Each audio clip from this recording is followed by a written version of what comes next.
사랑하는 내 아들아, 이제 엄마는 너의 전화를 받지 않으려고 한다. 전화벨이 울릴 때마다 가슴 조이며 살아온 부모의 무게를 이제 내려놓으려고 한다. 부모가 어찌 자식을 미워할 수 있겠니? 지금껏 넌 나에게는 소중한 아들이었고 아픈 손가락 같은 자식이었다. 난 너에게 어떤 부모인지 묻고 싶구나.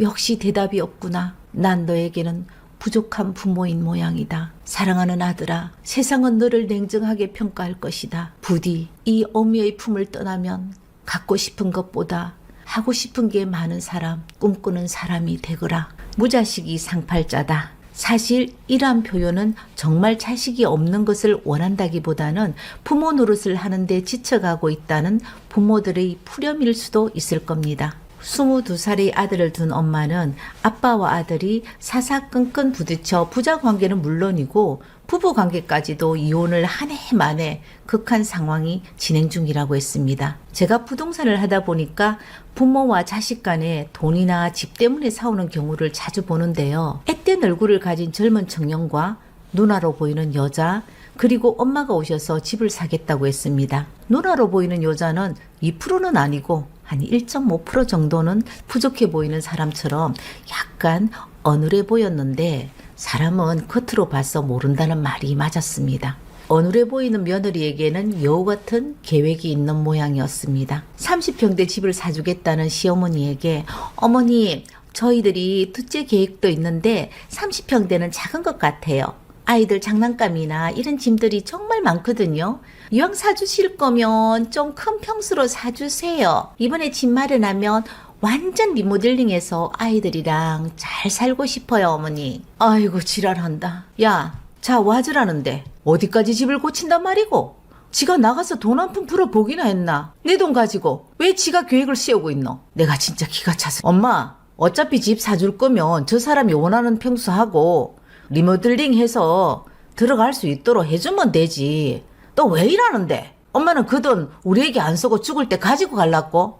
어차피 엄마 죽으면 다 내 거잖아. 집수리업자라면 저렴한 금액으로 집을 매수해서 올 리모델링을 하겠지만 특별한 사람들을 제외하면 집 살 때 많은 돈이 필요하기 때문에 추가 비용이 덜 들어가는 집을 선택을 합니다. 70%, 80% 대출을 받아서 집을 매수한 사람들이 대다수이기 때문이죠. 대출 하나 받지 않고 엄마 찬스로 40평대 아파트를 매수하고 올 수리를 다 했습니다. 이런 부모 만나는 것도 복이겠죠. 아버지는 이 지역에서 규모가 제법 큰 회사의 상무님이고 엄마는 보험 설계사로 오래 근무를 해서 수입이 굉장히 높다고 했습니다. 그런데 집은 아버지 몰래 엄마가 아들에게 사주는 것이었죠. 인생고의 여러분은 돈은 많지만 자식이 골칫덩어리다. 가진 것 하나도 없어도 평범한 자식이 내 자식이라면 어떤 것이 더 좋다고 생각하십니까? 이 부잣집 아들의 일상은 직장도 아버지가 취직을 시켜주면 조금 있다가 퇴사하고 입사하고 또 퇴사하고 이것을 반복하는 사람입니다. 이놈의 자식이 인간이 되겠냐고 생각하다가도 하나밖에 없는 자식이라서 빚을 지면 또 갚아주고 돈 없다고 하면 용돈도 주고 이렇게 반복하다 아이고 내 속이 터지는 줄 알았는데요. 그런데 어느 날 여자를 데리고 왔는데 지금 옆에 있는 이 여자인겨. 나이는 띠동갑 34살이라고 했습니다. 이게 웬일이야? 누나인 줄 알았는데 부부라고? 가끔 사무실에 오시는 분들 중에 어디를 보더라도 아버지와 딸인 모양새를 하고 오시는 분이 있는데 따님이 예쁘다, 아빠하고 따님 사이가 좋은 것을 보니까 너무 부럽다 이렇게 생각 없이 말해서 실수한 적이 있었기에 입을 다문 게 참 잘했다고 생각을 했습니다. 너가 좋다면 이 집으로 해라 그만. 어머님 대출 없이 사주시는 거 맞죠? 그래도 전세 끝나면 지금 살고 있는 전세금은 아버지에게 돌려드려야 되는 거 알지? 네 어머님 당연하게 돌려드려야죠. 전세 기간이 6개월이나 남았는데도 미리 집을 매수해서 리모델링하고 입주하겠다고 하는데 아이고 내가 부모된 죄로 어쩌겠는겨. 그래 줘야 될 것 같네. 얘. 자식이 둘이 있는 것도 아닌데 아버지는 내 자식도 인간 안 되는 놈이고 데리고 온 며느리도 똑같은 여자 데리고 왔다고 눈앞에 얼씬도 못하게 해서 내라도 챙겨야지 어쩌겠는겨. 그게 끝이었는데 잔금하고 한 달도 안 돼서 광고를 보고 깜짝 놀랐습니다. 이건 분명 얼마 전에 내가 거래했던 집인데 이게 무슨 일이야? 집에 약속을 하고 방문을 했습니다. 아직 이사도 들어오지 않는 빈집인데 수리는 정말 잘 해놨더라고요. 우리 집인 거 어떻게 알았어요? 우리 어머님에게 절대 말하면 안 됩니다. 꼭 비밀을 지켜주셔야 합니다. 난 이 집 못 팔겠네. 이 집은 엄마 돈으로 구입했는 것 같은데 내가 어떻게 그걸 다 알고 팔 수 있겠어요? 난 이 집 포기해야 되겠는데요. 소장님, 어떻게 나에게 이럴 수가 있는겨? 진짜로 사람이 그러면 안 되지. 우리 아들 집 판다는 거 소장님도 알고 있었다면서.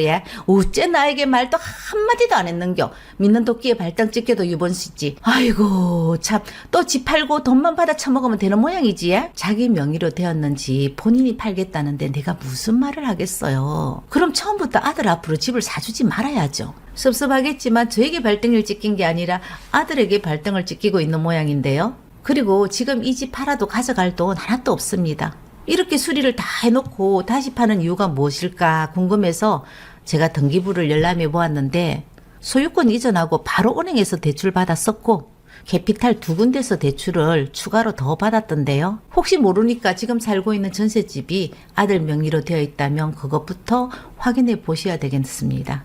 이런 경우도 있거든요. 매매인 경우는 보통 부부 공동 명의로 하는 사람들이 많지만 전세 계약은 부부 중 한 명 앞으로 계약을 하는 경우가 많아요. 제가 경험한 경우는 2가지였는데 하나는 집주인이 돈이 있는 경우에는 전세를 월세로 전환해서 전세 보증금을 배우자 몰래 빼나가고 매달 월세를 부담하고 사는 사람. 전세를 월세로 돌리는 경우는 남자보다 여자 명의로 되어 있을 때 빈번하게 발생하고요. 또 하나는 전세 보증금 담보로 캐피탈이나 사채업자들에게 대출을 받는 경우입니다. 이 경우는 남자들이 주로 사용하는 수법이라고 생각하면 됩니다. 예외는 없었습니다. 전세 계약 중에 보증금을 빼기 위해서 벌써 월세집으로 이사를 한 겁니다. 아들과 며느리는 집에서 도박성 게임에 빠져 살아간다고 합니다. 아주 이상한 놈이 아주 희한한 여자를 골라서 끼리끼리 살면서 별짓을 잘하고 살았는 모양입니다. 이런 자식인 줄 알면서 자식이라고 믿고 싶어서 다시는 안 그러겠지. 믿고 싶은 대로 믿고 자식에게 전셋집 얻어주고 집 사주는 이 서글픈 현실 속에 살아가는 부모들, 남들에게 말을 못해서 그렇지 우리 주변에 많습니다. 팔은 안으로 굽는다고 시어머니는 며느리에게 너 때문에 내 아들이 게임에 빠졌다고 몰아붙일 때 며느리는 어머님 돈 많잖아요. 다른 자식이 있는 것도 아닌데 왜 이러시는데요? 그리고 어머님 늙으면 모실 사람이 저희밖에 없는 거 아니에요? 한심하게 왜 이러세요? 인생 고객 여러분, 우리 주변에 이런 골통 같은 자식, 며느리 많이 있습니다. 저 개인적인 생각으로는 자식이 나의 노후를 책임져 줄 것이라는 것은 큰 착각이라고 생각합니다.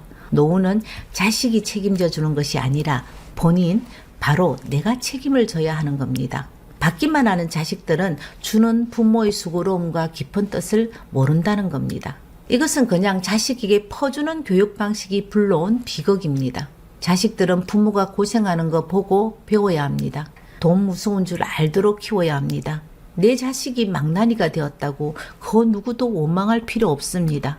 기본적인 교육시키고 독립을 시키는 것이 부모의 몫입니다. 기본을 무시하고 무조건적으로 자식에게 재산을 주고 나면 부모는 늙으면 죽을 때까지 천덕꾸러기가 될 수밖에 없습니다.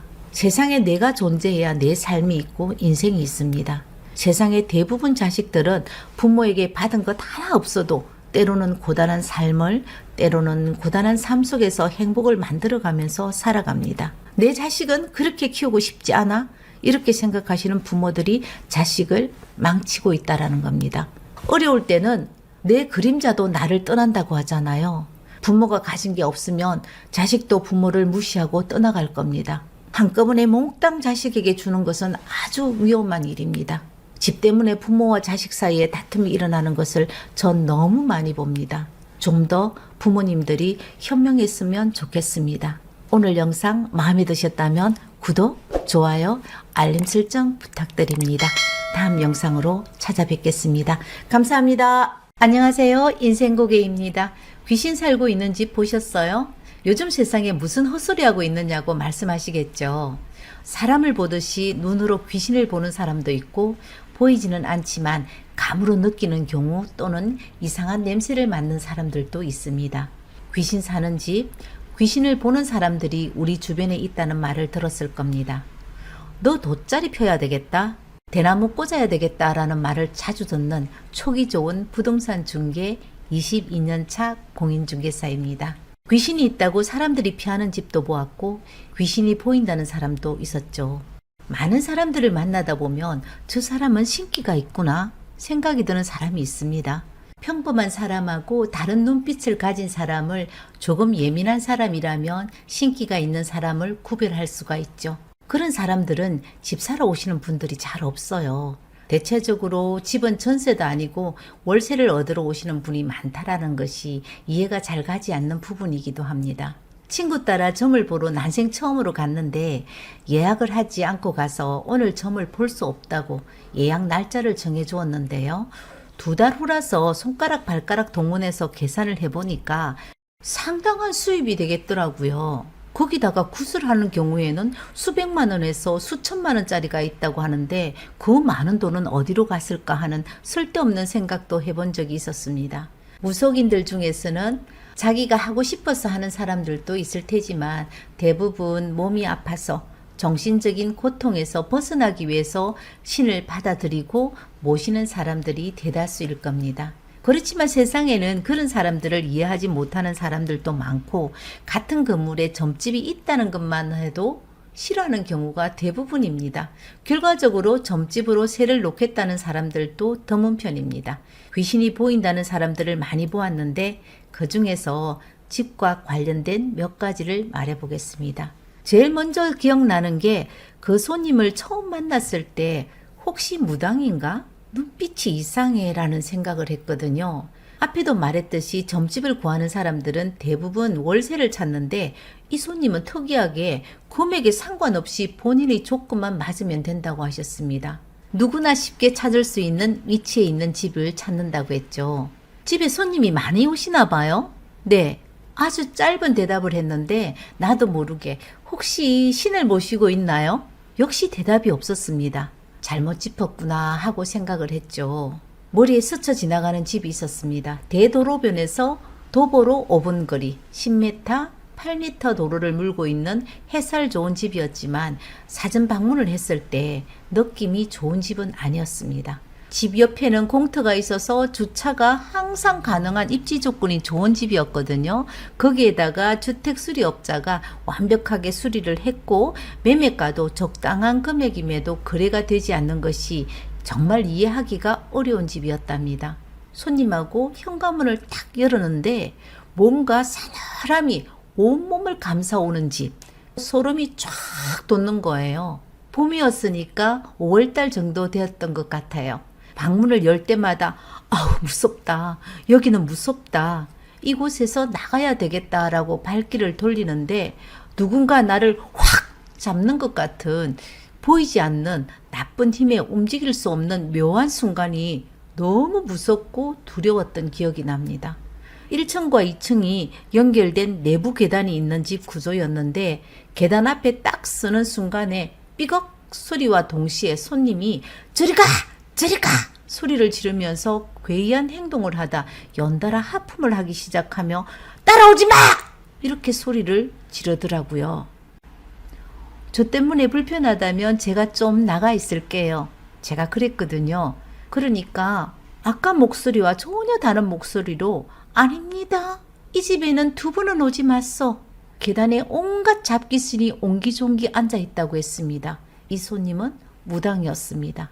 무당은 귀신을 볼 수 있다고 해도 난 뭐야? 왜 몸에 소름이 돋고 오싹한지 아직까지 이유를 모르겠습니다. 두 번째 이야기입니다. 20년 전에는 원룸 건물 매매를 10년을 넘게 했는데 손님을 처음 만나면 이 사람은 나에게 건물을 사겠구나. 이 집은 내가 못 팔고 다른 사람이 팔아도 언제쯤 팔리겠구나 하는 예감이 빗나간 적은 거의 없었습니다. 거래는 맨 처음 집 사러 오는 손님보다 돌고 돌아 마지막에 오는 손님이 거래 성사율이 더 높죠. 백화점 쇼핑하러 다니는 것처럼 집을 쇼핑하러 다니는 손님들이 있는데 이 손님도 6개월이 넘도록 역시 쇼핑을 다닌 손님 중 한 사람이었습니다. 집을 살 사람인지 그냥 무작정 돌아다니는 사람인지 이분만큼은 구분이 잘 안 되더라고요. 참 신기한 것은 수많은 집을 방문할 때마다 7살짜리 여자아이가 계속 무슨 말을 하는 거예요. 이 집은 머리가 아프다. 이 집은 헛구역질이 나고 토할 것 같다. 아이답지 않게 계속 이상한 말을 하는 겁니다. 마지막 집이다. 보유하고 있는 자금과도 많이 차이가 나지만 한번 가보고 안 되면 포기하자고 마음을 비우고 안내를 갔는데 지금껏 머리가 아프다 어지럽다는 그 아이는 7살 아이로 돌아와 씩씩하게 계단을 뛰어 올라갔습니다. 이 집은 괜찮네? 머리가 안 아파. 이렇게 말하면서 집을 뛰어다니다 말고 할머니 우리 이 집 사주세요. 엄마가 외할머니에게 김치도 담아주고 맛있는 음식도 해주고 외할머니에게 좀 잘해봐. 계속 사달라는 그 소녀의 말에 할머니는 한 가지만 물었습니다. 예은아, 이 집이면 되겠어? 이렇게 말을 했습니다. 네 할머니, 중개사님 집주인 불러줬어. 계약하입시다. 조건이 없었습니다. 다른 애하고 조금 달라 보이는 아이의 앞날이 너무 힘들지 않을까 안쓰러운 마음이 순간 들었죠. 우리 소녀는 귀신을 본다고 합니다. 내 소녀도 힘이 들고 옆에 있는 사람들도 힘이 들지에 정신병원에도 가보고 굿도 해봐도 아무 소용없습니다. 저그 애비는 귀신 붙은 소녀가 무섭다고 딸하고 이혼하고 요래 둘이만 살고 있는데 내가 막 안쓰러워 죽게 힘들어. 1년이 지난 어느 날 동네에 용하다는 점집이 생겼는데 갔다 온 직원들이 바로 그 아이가 점을 보고 있더라는 말을 했습니다.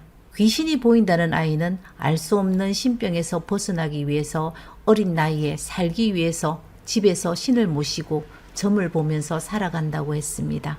외할머니가 소녀가 신을 모시고 살 수 있는 집을 마련해 주신 거죠. 귀신이 보인다는 사람들도 있지만 귀신이 보이는 사람을 의지하고 살아가는 사람들도 많습니다.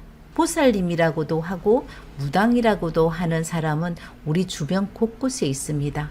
원룸 건물은 개인 건축업자가 짓는 건축물이잖아요. 집을 잘 짓는 업자도 있지만 그렇지 못한 업자도 있기 마련입니다. 이 집을 팔고 나면 두고두고 욕먹을 집이다. 팔면 안 되겠다라는 집이 분명 있습니다.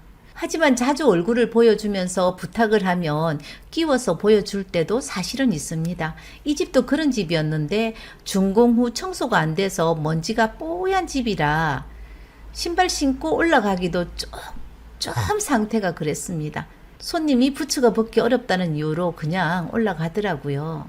소장님, 오늘 본 집 주소 좀 주세요. 주소는 왜 달라고 하십니까? 마음에 드시는 집 있으면 제가 상세 내역서를 드리겠다는 말에도 주소만 필요하다고 하셨는데요. 가끔 이런 분들이 계시거든요. 분명 이분도 점집 보살에게 물어보러 가겠구나 생각을 하고 주소를 주었습니다.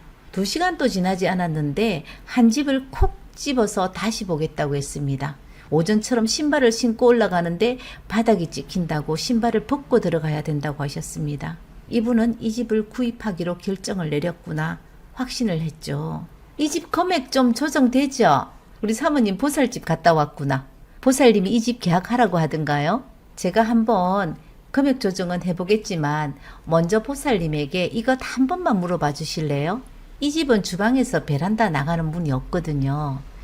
안방 창틀을 넘어가야 하는 불편함이 있는데 벽을 잘라서 베란다 나가는 문을 내어도 되는지 허락하면 조건으로 편리하게 거주할 수 있도록 해결해 보겠다고 했는데 현 상태에서 아무것도 손대지 말고 계약하라는 보살의 말과 동시에 계약일자와 보살이 정해준 시간에 약속을 했습니다. 계약하기 참 쉽죠. 반대로 아무리 좋은 집이라도 보살의 한마디에 중개사의 노력은 아무 소용 없어지는 경우도 많습니다. 10억 가까이 되는 매매 금액의 집을 사고 파는데 보살이라는 사람 말 한마디에 결정이 된다는 것 이해가 가시나요? 그래서 보살의 눈을 통해 살아가는 사람들에게 가끔 물어보기도 합니다. 보살이 이 집이 좋다고 하던가요? 망설이지 않고 단호하게 그렇습니다 라고 말하는 그들을 보면서 그들만의 세상이 있는 모양이다 라고 저는 생각을 합니다. 내가 하도 기가 차가지고 호적 처분하고 가족관계 증명서 떼와 심더. 내가 집 팔은 지가 언젠데 벌써 1년이 넘었는데 이제 와가지고 아이고 세상에 희한한 사람 다 봤대. 1년 전 매매를 하고 이 지역을 떠난 학교 선생님인데 정년퇴직한 분이었거든요. 매수자분이 이사한 첫날에도 최근에도 젊은 여자가 창틀에 앉아서 자꾸 자기를 본다고, 분명히 옛날에 이 집에서 젊은 여자가 죽어나갔는데 숨기고 집을 팔았다고 화를 내면서 때로는 고통을 호소하기도 하고 매일같이 전화가 온다고 했습니다. 아파트 분양을 받아서 첫 입주를 했고 딸이 없다는 말도 듣지 않아서 증명하기 위해서 서류를 발급해 왔다고 하더라고요. 이렇게 집을 사고 파는 것, 그리고 살아간다는 것은 우리 삶에 아주 중대하고 소중한 일입니다. 미신 같지만 사람들은 이사를 하면서 이해할 수 없는 일로 고통받고 사는 사람들이 많이 있거든요. 집 살 때 리모델링 하기 좋다고 빈집을 선호하는 경우가 정말 많습니다. 실제로 그리하기도 쉬운 것이 현실이기도 하고요. 입주 전 리모델링 하기도 쉬워서 선호하기도 합니다. 하지만 오랜 기간 동안 집이 비어 있는 경우에는 그만큼 이미 기운이 빠져나가 있거나 좋지 않은 집일 확률도 있기 때문에 조금 더 주의를 기울이시는 것이 좋습니다. 그렇다고 빈집이 다 나쁘다는 뜻은 절대 아닙니다. 이사를 하고 집안에 안 좋은 일이 생기면 이사를 잘못해서 그렇다고 생각하시는 사람들 많이 있습니다. 집의 기보다 입주하는 사람 기가 더 세다면 그 집에 나쁜 걸 받더라도 이겨낼 수 있습니다. 2030 세대가 주 이용층인 온라인 커뮤니티에는 귀신 나오는 집을 무조건 사야 하는 이유라는 제목의 게시물이 올라와서 많은 공감을 받았다고 합니다. 이런 집을 저가에 구입하고 귀신을 달래는 제사상을 차려주는 게 대출 이자를 갚는 것보다 이득이라는 것이죠. 금리가 높아 이자 부담이 크니까 최저가의 집을 구입하고 이자를 적게 내는 것이 낫다는 웃지 못할 현실을 말해주는 것입니다. 귀신이 산다는 최저가의 집을 여러분은 높은 이자 대신 선택하시겠습니까? 귀신을 볼 수 없는 사람들은 내가 선택한 집에 귀신이 사는지 알 수 없습니다. 모르는 것이 약일 수 있습니다. 인생고기였습니다. 오늘 영상 마음에 드셨다면 구독, 좋아요, 알림 설정 부탁드립니다. 행복한 하루 되세요. 감사합니다.